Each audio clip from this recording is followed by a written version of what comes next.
Hello guys, কেমন আছো তোমরা? আমি অমিশা চলে এসেছি তোমাদের কাছে একটা ব্লগ নিয়ে। আর এই ব্লগটা ছিল মেনলি পয়লা বৈশাখের। হ্যাঁ জানি পয়লা বৈশাখ অলমোস্ট 2 মাস হতে যাচ্ছে, বাট কি করবো বলো, এতটাই আমরা ল্যাথ খাই যে ব্লগটা এডিটই করা হয়নি।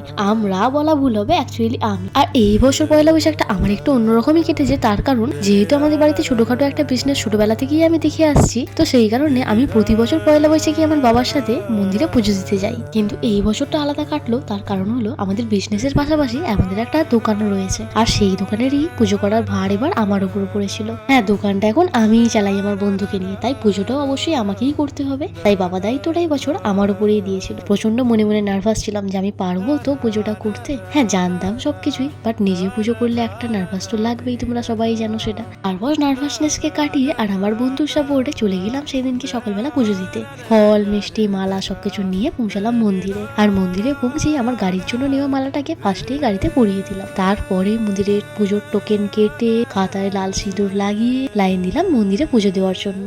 আর জানো তো, আমরা মন্দিরের ভেতরে কোনো ভিডিও ক্লিপই নিইনি। ভালোভাবে পুজোটা দেওয়ার পরে বাইরে একটু ধূপবাতি দেখিয়ে আমরা একটু রেস্ট করে চলে আসলাম দোকান। আর দোকানে এসেই ঠাকুরের জায়গাটাকে সুন্দর করে সাজিয়ে নিয়ে করে নিলাম পুজোটা। আর পুজোটা ওই করেছিল, কারণ ও এইসব কাজ একটু বেশি ভালো পছন্দ করে আর পারেও। আর ঠাকুরের জায়গাটা কেমন লাগছে তোমরা অবশ্যই জানিও। আর পুজোর পরে না আমার এই লাল টিক্কাটা পড়তে বরাবরই খুবই ভালো লাগে। তারপরে আর তেমন কিছু করিনি, আবারও সন্ধ্যেবেলা দোকানে এসে দোকানের সামনেটা একটু ফুল দিয়ে দুজনে সাজিয়ে নিয়েছিলাম।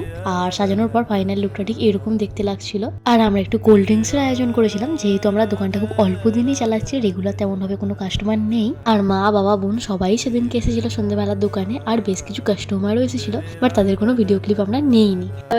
এন্ড আমরা একটু দোকান ক্লোজ করে দেবো। আর চলো শুনে নিই আজকে আমাদের অন্যরকম পয়লা বৈশাখ কেমন কাটলো। আমাদের একটু আছে পয়লা বৈশাখটা একটু অন্যরকম কেটেছে। প্রত্যেকবার ভাল খাতা করতে যাই, এবারে লোকেরা আমাদের দোকানে এসেছে, এটা আমার খুব ভালো লেগেছে। হ্যাঁ, আর এটা অন্য একটা এক্সপিরিয়েন্স। একটু কোল্ড ড্রিঙ্কস খাইয়েছি অল্প হলেও, বাট এটা বেশ ভালো লেগেছে, স্যাটিসফাইড। তো ঠিক আছে, আশা করছি এইভাবে তোমরা আমাদের পাশে থাকলে আরও কিছু করার চেষ্টা করবো অবশ্যই, তাই না? তো চলো সবাই ভালো থেকো, সুস্থ থেকো, নববর্ষ সবাই খুব আনন্দে কাটাও। টাটা।